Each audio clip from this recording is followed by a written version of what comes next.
মৃত্যুর ফিতনা কি জানেন? শয়তান চায় ওই সময় আপনাকে গুমরাহ করতে। এই জন্য রাসূলুল্লাহ সাল্লাল্লাহু আলাইহি সাল্লাম যখন জেনেছেন যে মৃত্যুরও ফিতনা আছে, তাই তিনি এমন কোন সালাত আদায় করেননি যেই সালাতে তিনি মৃত্যুর ফিতনা থেকে আল্লাহর কাছে আশ্রয় না চেয়েছেন। ইমাম মুসলিম সেই হাদিসটাকে কোট করেছেন যে রাসূল সাল্লাল্লাহু আলাইহি ওয়াসাল্লাম বলেছেন, যখনই তোমরা শেষ তাশাহুদে বসো, তাশাহুদ দুরূদ শেষ হয়ে যাওয়ার পরে তোমরা চারটা জিনিস থেকে অবশ্যই আল্লাহর কাছে আশ্রয় চাইবে। তার একটা হচ্ছে আল্লাহুম্মা ইন্নী আউযু বিকা মিন ফিতনাতিল মাহইয়া ওয়াল মামাত, আল্লাহ আমি তোমার কাছে জীবন এবং মৃত্যুর ফিতনা থেকে তোমার কাছে আশ্রয় চাচ্ছি। এটা অত্যন্ত জরুরি। মৃত্যুর ফিতনা থেকে যে ব্যক্তি আশ্রয় না চাইবে সে মৃত্যুর ফিতনায় পতিত হয়ে যেতে পারে। ওই সময় আল্লাহ সুবহানাহু ওয়া তাআলাকে সে গালি দিয়ে ফেলতে পারে। ওই সময় সে মুখ দিয়ে কালেমা নাও বেরোতে পারে, সে মুখ থেকে যাইতে তাই বেড়ে যেতে পারে, শয়তান তাকে বিভ্রান্ত করবে।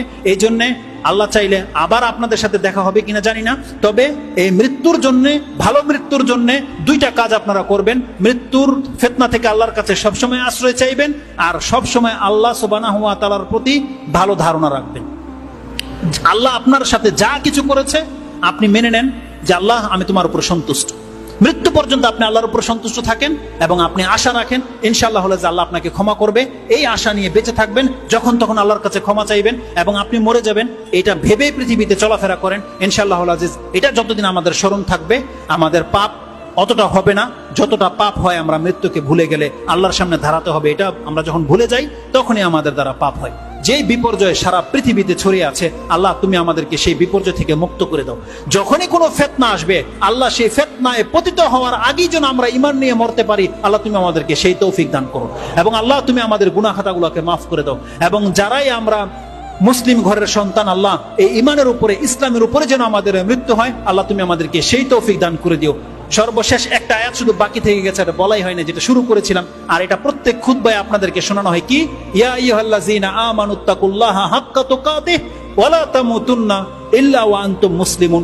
দেখো মরবে তো সবাই, বান্দা আল্লাহ আমাদেরকে মেসেজ দিয়েছে, বান্দা তুমি মুসলমান হইয়া মইরো, মুসলিম না হইয়া তুমি মইরো না। এটা একটা চরম মেসেজ আল্লাহর পক্ষ থেকে। তার মানে কি জানেন? আপনি যদি মুসলিম হয়ে মরতে পারেন, আল্লাহ ওয়াদা করেছে বান্দা তার পাপগুলোকে মাফ করে দেব। কিন্তু শর্ত হচ্ছে আমাদেরকে মুসলিম হইতে হবে। ইসলামের বিপক্ষে কোনো কথা বলবেন না, আল্লাহ এবং কোরআন রাসূল ইসলামের বিপক্ষে কোনোদিন পদক্ষেপ নেবেন না। আমাদেরকে মুসলিম হয়ে মরতে হবে, তারপর আল্লাহর কাছে ক্ষমার আশা করতে হবে। আল্লাহ সুবহানাহু ওয়া তাআলা যেন আমাদেরকে ক্ষমা করেন। ইয়া রাব্বাল আলামিন, সুবহানা রাব্বিকা রাব্বিল ইজ্জাতি আম্মা ইয়াসিফুন ওয়া সালামুন আলাল মুরসালিন আলহামদুলিল্লাহি রাব্বিল আলামিন। আসসালামু আলাইকুম ওয়া রাহমাতুল্লাহি ওয়া বারাকাতুহু।